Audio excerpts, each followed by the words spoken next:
Peggy 7. The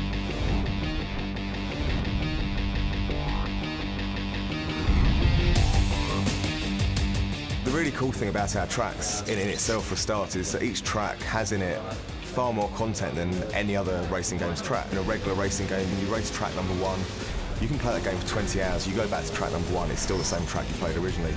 And in split second, as you go through the game, you can unlock these new power plays.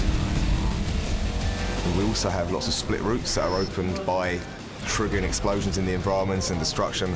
So in that respect, it's a little bit like, say, what you get in a platformer or an action game. Being encouraged to revisit areas similar in the game and finding the new content. As you're going around the lap, different things are happening to you. The designers are introducing different features. Each lap isn't the same, each lap changes. I decided to kind of think a bit more out of the box and think about some environments that could really offer up truly spectacular moments rather than just the average stuff that you see in most games. The dockyards, airports, you know, it's the sort of thing you don't really see in most racing games. What's really cool with the cars is that you start the game, and as you go through it, you get given these 30 cars.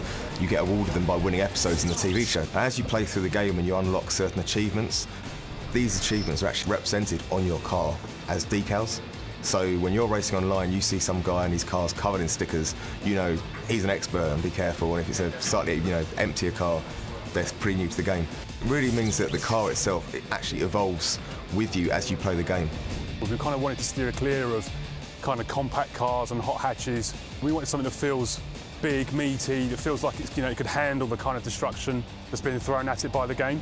On top of that, we also wanted to kind of design them from the ground up, as it's a TV show. So essentially the TV company have created these vehicles, and they've also designed the vehicles so that they're as spectacular as they possibly can be when they crash or when they get hit by a building or by a ship or other vehicles.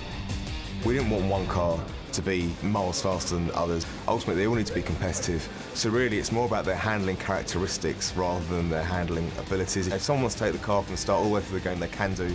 And like I say, because the stickers on the car are evolving with you and the bodywork, it'll show that you've invested more time with that car than someone who's just played through to get all the cars individually. It's a real, personalised experience.